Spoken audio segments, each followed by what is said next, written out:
হঠাৎ করে বন্ধুরা মিলে চললাম আমার আপনার সকলের প্রিয় স্থান তারাপীঠে তারা মায়ের দর্শন করতে। তারাপীঠ মন্দিরের সাথে আপনাদের ঘুরে দেখাবো আশেপাশের কিছু স্থান, যেমন জগন্নাথ মন্দির, বাঁকারাই মন্দির, ইস্কন মন্দির, শ্রী শ্রী নিত্যানন্দ প্রভুর জন্মস্থান নিতাইবাড়ি, জানুকুণ্ড, গৌরীয় মঠ, বামাখ্যাপার জন্মভিটে, তারাপীঠ মহাশ্মশান প্রভৃতি।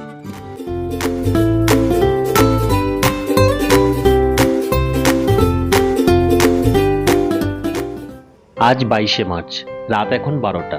আমরা 17 জন মিলে ট্রাভেলার করে রওনা দিলাম তারাপীঠে তারা মায়ের দর্শন করতে। কলকাতা থেকে তারাপীঠের দূরত্ব প্রায় 210 কিলোমিটার। এখন সকাল 6:30, আমরা রামপুরহাট পৌঁছে গিয়েছি। আমাদের গাড়ি কলকাতা থেকে বহরমপুর হয়ে রামপুরহাট পৌঁছালো, আর কিছুক্ষণের মধ্যেই আমরা তারাপীঠ পৌঁছে যাব। আপনারা চাইলে শিয়ালদা থেকে সকাল 7:20-তে মা তারা এক্সপ্রেস ধরে, অথবা হাওড়া থেকে সকাল 6:05-এ গণদেবতা এক্সপ্রেস ধরে রামপুরহাট পৌঁছে ওখান থেকে অটো অথবা টোটো করে তারাপীঠ পৌঁছাতে পারেন। তারাপীঠ পৌঁছে আমরা হোটেল কৃষ্ণগলিতে উঠলাম। হোটেল আগে থেকে বুকিং করা ছিল। হোটেলের ডিটেলস জানতে আমার একটি শর্ট ভিডিও চ্যানেলে দেওয়া আছে, চাইলে দেখে নিতে পারেন। আমরা সবাই হোটেলে ফ্রেশ হয়ে সকাল 9:30টার মধ্যে মন্দিরে পুজো দিতে পৌঁছে গেলাম। আমাদের পরিচিত পান্ডা পরিতোষদাকে ফোন করে আগে থেকে জানানো ছিল আমাদের যাওয়ার কথা। ওনার থেকেই পুজোর ডালি নিয়ে ওনার সাথে মন্দিরে প্রবেশ করলাম। পশ্চিমবঙ্গের বীরভূম জেলার রামপুরহাট এলাকায় অবস্থিত একটি প্রাচীন তন্ত্র সাধনার মহাপীঠ এই তারাপীঠ।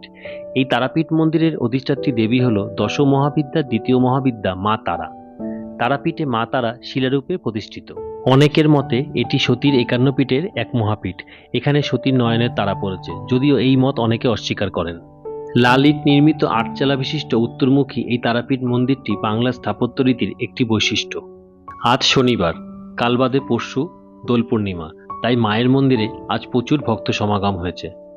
সারা রাতের জার্নিতে আমরা খুবই ক্লান্ত থাকায় সাধারণ লাইনের ভিড় এড়ানোর জন্য আমরা পরিতোষদাকে বলে 500 টাকার বিনিময়ে ভিআইপি লাইনে দাঁড়ালাম পুজো দেওয়ার জন্য।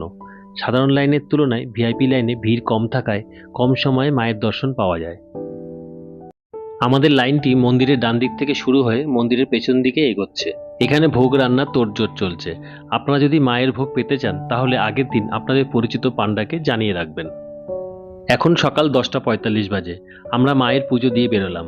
এখন মন্দিরে মায়ের গর্ভগৃহে ছবি বা ভিডিও তোলা নিষিদ্ধ করেছে মন্দির কর্তৃপক্ষ, সেজন্য গর্ভগৃহে মায়ের ছবি দিতে পারলাম না। তারা মায়ের মন্দির ভোর 5:30টায় খুলে দুপুর 12টায় বন্ধ হয়, আবার 1:30টায় খুলে সন্ধ্যা 6টায় বন্ধ হয়। 7টায় সন্ধ্যা আরতি হওয়ার পর 7:30টায় খুলে রাত 9:10টায় বন্ধ হয়। মন্দির প্রাঙ্গণের সব মন্দিরগুলোকে খুব সুন্দর করে ফুল দিয়ে সাজানো হয়েছে। এটি চন্দ্রচূড় ভৈরবের মন্দির। এটি হনুমানজির মন্দির। এটি বামদেবের মন্দির। এই হচ্ছে জীবিত কুণ্ড, জয়দত্ত সদাগরের মৃতপুত্রের প্রাণ ফিরে পাওয়া ধর্মীয় পুষ্করিণী। মায়ের পুজো দেবার জন্য সাধারণ লাইন এই পুকুরের পাড় ধরে লৌহ নির্মিত খাঁচার মধ্যে দিয়ে গর্ভগৃহের দিকে ধীরে ধীরে এগিয়ে চলেছে। এটি বিষ্ণুনারায়ণ ও ষষ্ঠী মাতার মন্দির। মন্দিরে ঢোকার জন্য কোনো প্রবেশ মূল্য দিতে হয় না, এবং সাধারণ লাইনে দাঁড়িয়ে পুজো দেওয়ার জন্য কোনো রকম মূল্য দিতে হয় না। এই ঘরে মায়ের উদ্দেশ্যে পাঠা বলি দেওয়া হয়। মায়ের মন্দিরে অন্নপ্রসাদ সাধারণত নিরামিষ। অন্নপ্রসাদ খেতে হলে সকাল 8টা থেকে 1টার মধ্যে নাম লেখাতে হবে। অন্নপ্রসাদ দেওয়া হয় দুপুর 1টা থেকে 2টো পর্যন্ত।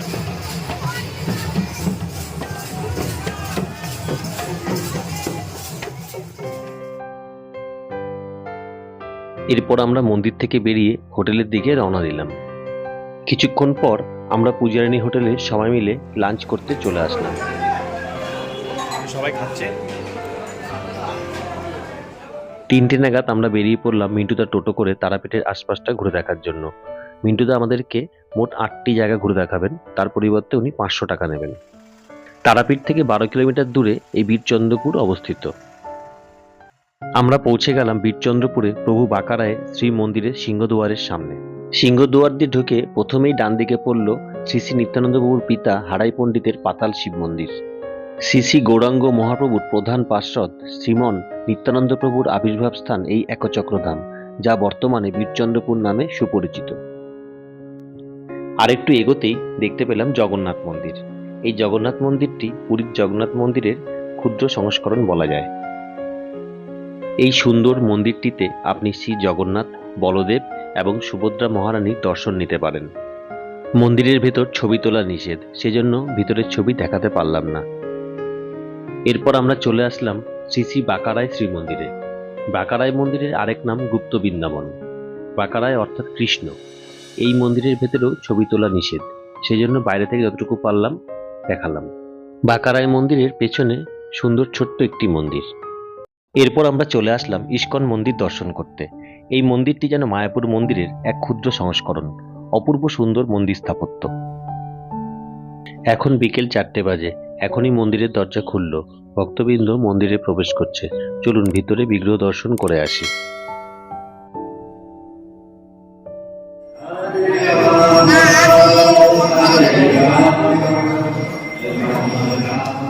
পরম দ্যুতিময় ভগবানের বিগ্রহ, ভক্তবৃন্দের হরিনাম সংকীর্তন, চকচকে ঝকঝকে মন্দির, পরিষ্কার পরিচ্ছন্ন মন্দির চত্বর, এক কোলাহল মুক্ত শান্ত এলাকা। এসব কিছু অন্তরাত্মার মধ্যে সঞ্চার করে কৃষ্ণপ্রেম। এরপর আমরা পৌঁছালাম শ্রী শ্রী নিত্যানন্দ প্রভুর জন্মস্থান নিতাই বাড়ি। মন্দিরের ভেতর ছবি তোলা নিষিদ্ধ, সেজন্য গেটে কাউন্টার আছে, ওখানে মোবাইল জমা রেখে ভেতরে প্রবেশ করতে হয়। খুবই সুন্দর মন্দির। নিতাই বাড়ি দর্শন করে চলে আসলাম জানুকুণ্ড হাটুগাড়াতে। বাঁকারায়ের অন্তর্ধান স্থল এই জানুকুণ্ড। বহু পুরনো বটগাছের পাশেই এই কুণ্ডটি। শ্রী শ্রী নিত্যানন্দ প্রভু মাকে স্নান করানোর জন্য সপ্তীর্থকে আহ্বান করে এই কুণ্ডে এনেছিলেন। এই কুণ্ডে সপ্তসাগর ও সপ্তনদী বর্তমান, তাই ভক্তরা এই পবিত্র জল স্পর্শ করে মানব জন্ম ধন্য করেন। আমি ওই কুণ্ডের জল মাথায় স্পর্শ করে নিলাম। জানুকুণ্ড দেখে এবার আমরা এসে পৌঁছালাম গৌড়ীয় মঠে। মন্দির চত্বরটি সুবিশাল ও পরিষ্কার পরিচ্ছন্ন। এখানেও মন্দিরের ভেতর ছবি তোলা নিষেধ।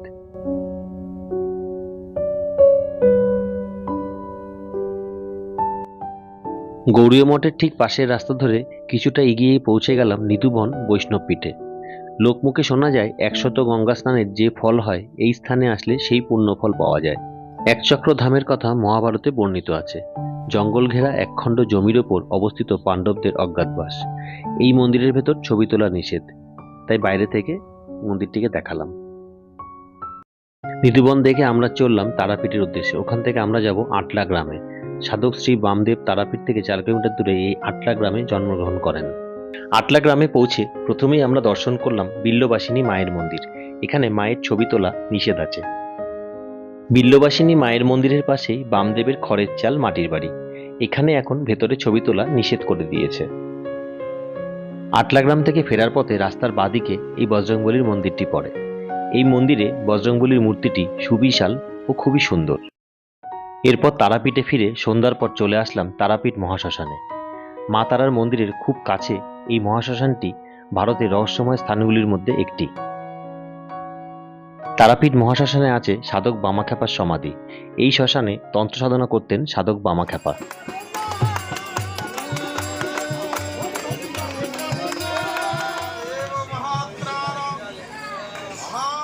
এখানে শ্মশানে তন্ত্রপূজা এবং আচার অনুষ্ঠান সম্পাদন করেন অনেক তান্ত্রিক। তন্ত্রবিদ্যার অনুশীলনকারীরা বিশ্বাস করেন যে শ্মশান হল দেবী তারার প্রাকৃতিক আবাস। তারাপীঠ মহাশ্মশান নানা জাতীয় বড় ছোট গাছে ভর্তি। রাতের অন্ধকারে মহাশ্মশান এক মায়াবী রহস্যময় পরিবেশ সৃষ্টি করেছে। এখানে বহু সাধু সন্ন্যাসীর ছোট ছোট কুঠির আছে। তারাপীঠ সাধক বামাখ্যাপার সাধনপীঠ হিসাবে পরিচিত। মহাশ্মশানে অনেকটা সময় কাটিয়ে এবার আমরা হোটেলের দিকে ফিরে চললাম। সকালবেলায় ঘুম থেকে উঠে ফ্রেশ হয়ে মন্দিরে চলে আসলাম। আর কিছুক্ষণ পর আমরা তারাপীঠ থেকে বাড়ির উদ্দেশ্যে রওনা দেব, তাই ফেরার আগে মায়ের দর্শন করতে মন্দিরে পৌঁছে গেলাম। আগামীকাল দোল। আজ মন্দিরে অনেক ভক্ত সমাগম হয়েছে। কিছুটা সময় মন্দিরে কাটিয়ে হোটেলের দিকে ফিরে চললাম।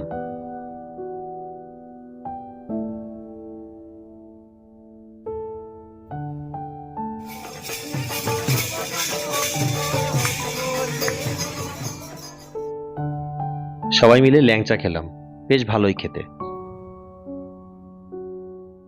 শঙ্কর প্যারার দোকান থেকে প্যারা কিনলাম 1 কেজি, 400 টাকা করে নিল। এরপর মা তারা হোটেলে রুটি সবজি দিয়ে সবাই মিলে ব্রেকফাস্ট সারলাম। এখন সকাল 11টা বাজে। আমরা তারাপীঠ থেকে রওনা দিলাম বাড়ির উদ্দেশ্যে। আমাদের সকলের জীবনের সকল বাধাবিঘ্ন ও অশুভকে নাশ করে মা তারা। মায়ের আশীর্বাদে প্রত্যেকের জীবন হয়ে উঠুক মঙ্গলময় ও শুভময়, এই কামনা করে আমাদের তারাপীঠ ভ্রমণ এখানেই শেষ হলো। আগামীতে অন্য কোনো ভ্রমণের গল্প নিয়ে আবার ফিরে আসব। এই রকম অনেক চেনা অচেনা জায়গার ভিডিও দেখতে হলে আমাদের চ্যানেল মেমোরেবল ট্যুর অবশ্যই সাবস্ক্রাইব করুন। ভিডিও ভালো লাগলে লাইক ও শেয়ার করতে ভুলবেন না।